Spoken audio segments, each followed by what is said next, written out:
Hey. Okay, so how much you want for her? You can take her off my hands for 5 G's. She's a good girl. She'll make you lots of dough. And you can move her wherever. Okay, it's a deal. Okay, see you.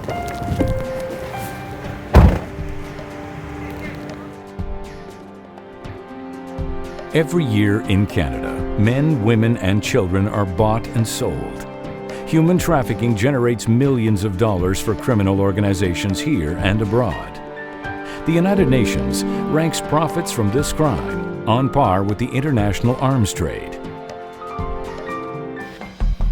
Vulnerable people are exploited for the sex trade, forced labor, child exploitation, and the removal of organs. Victims of trafficking are sometimes trafficked by people that they know, such as partners, boyfriends, or girlfriends. And under these circumstances, they actually form a bond with the trafficker.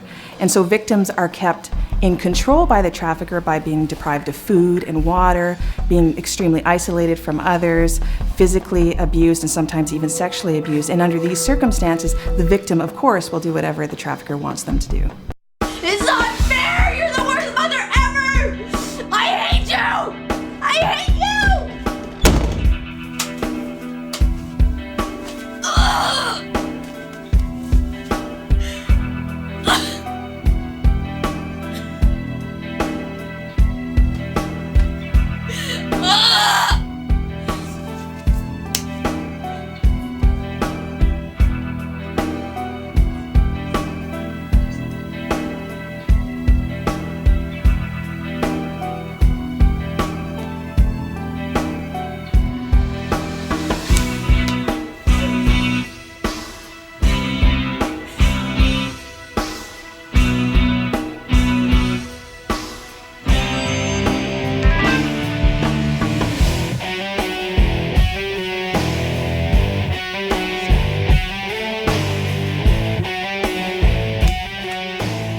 We're 15, we can't drive, we can't do anything, we just want to have fun.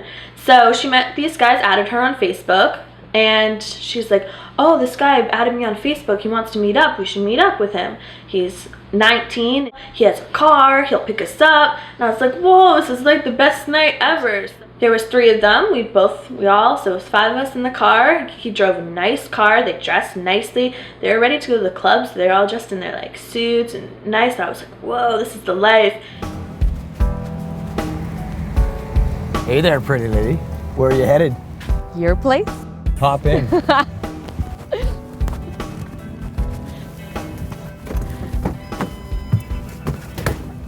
Got something that'll make you feel better. But also the seduction. It's a lot. The lack of attention, even when you're older, like at my age. I don't have it, but I still have it. We all lack a bit of attention, a bit somewhere. But them, they're good. They're manipulators, and they do it on purpose. They know what to do to get you. Oh, you're the prettiest. Oh my God, I would spend the rest of my life with you.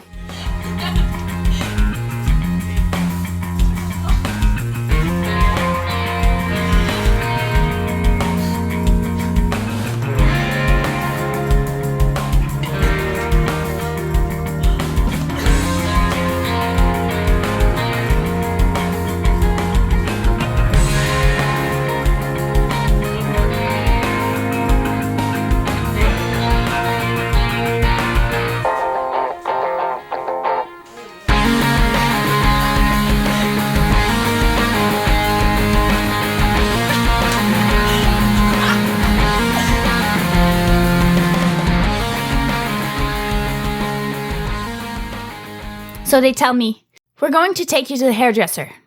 Oh, okay, good. I haven't been in a long time. That's going to feel good.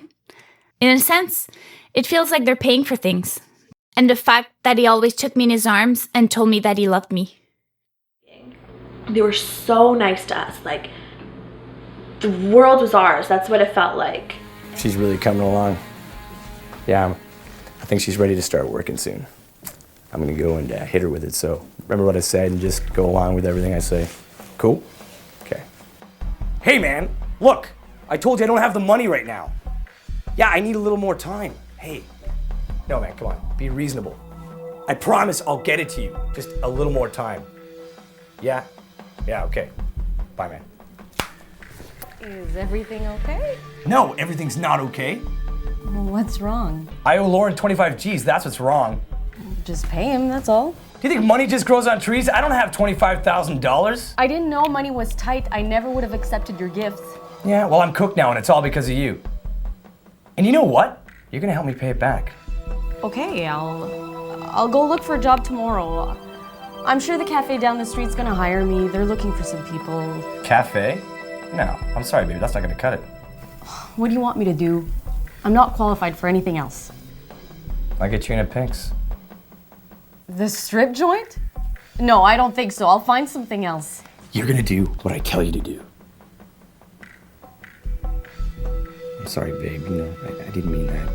I'm just under a lot of pressure right now because I have to come up with a lot of money really fast. And you know, Pink's, they pay $500 a night, and it'll only be for a little while, I promise. Could you do it for me? Because you love me? What do you think? Will you do it for me? I guess, yeah, okay.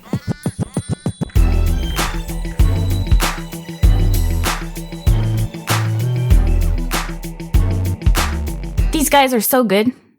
I'll spend my days with you. That's good.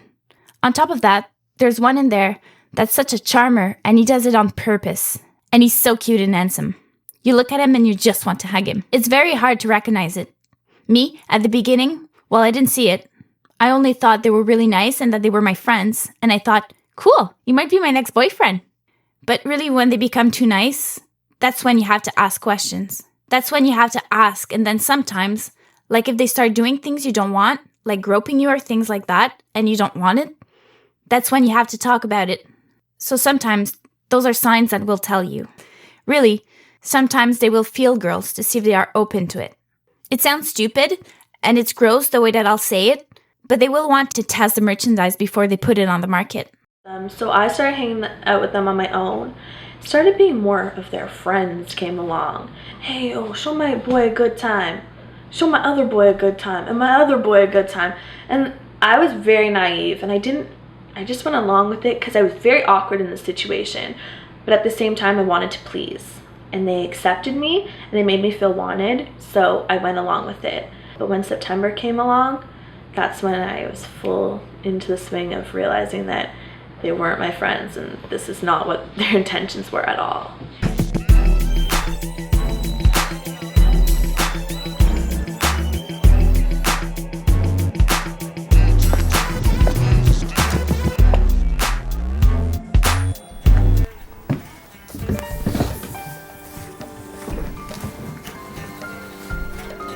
Where the hell have you been? I missed 2 check-ins. You're supposed to call every hour. Sorry, I forgot. Well, that's not good enough. You know the rules.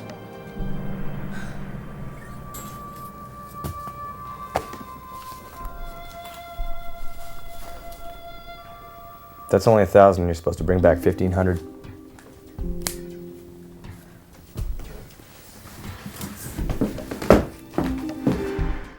So that's it.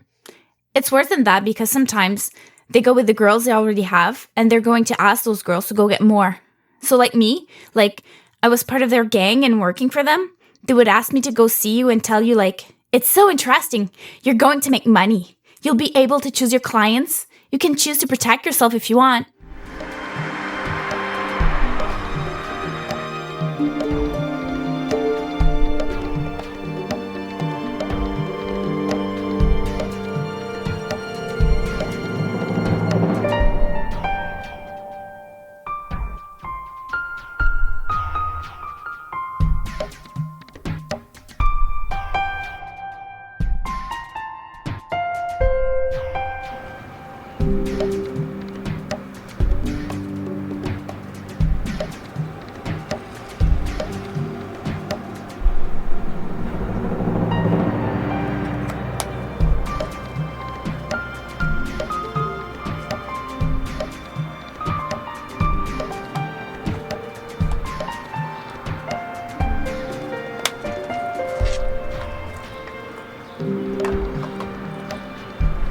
When I would ignore their calls, they would park at every corner of my school, so I could not leave without coming in contact with them. If I went to school, I was a prisoner. If I stayed at home, I was a prisoner. They'd park outside my work. There was no escape. They had videos of me from those summer fun times. They said that they'd post it on Facebook, bring it to my school, bring it to my job, if I didn't listen to what they said. I've tried to get out multiple times, but as my sister started getting older, then they started with my sister. It's okay, you can go. We'll get something else. Then, if it wasn't me, I didn't want them to go after my sister. The best advice I can give is talk about it with your parents, your teacher.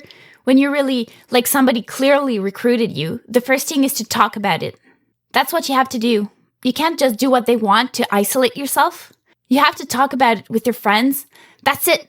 You have to talk about it. It shouldn't be a subject that's taboo. I never told anybody. Nobody. Not my friends, not my parents, not anybody. I didn't trust anybody. And I didn't want anyone to be disappointed in me. Because I got myself into this, I felt, and I always thought that I could get myself out. I always did. You shouldn't be shy. You shouldn't feel like, how can I say, shy because you said yes and then finally you didn't go. Even if you said yes and you went, even if you did it, you can still talk about it. There's still time to talk about it. It's not because you did it that it means you'll be arrested and put in jail with them. You are a victim. So you have to talk about it. That's what I say. And I just thought, is this what I want my life to be? So I went home and I said to my mom, okay, I'll get help. And I called this number crying because this is what my life has become. I don't have anything left. I didn't have anything. And somehow I just trusted her, and she never made me do anything, because when you're in that lifestyle, forcing people when they're being forced to do everything every day is not the solution. It's that compassion and that care and that belief that you're not lying or deceiving that really turned my whole life around, and I'm thankful every day for that. Together, we must ensure that victims are protected and traffickers prosecuted, thereby signaling the end of this most horrific of human crimes.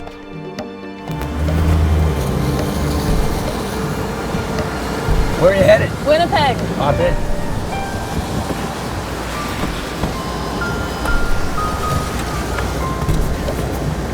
So, what business does a pretty lady like you have in Winnipeg? I don't know, but I hope it's better than the reserve. You can come stay with me for a few weeks if you want. I got something that'll make you feel better.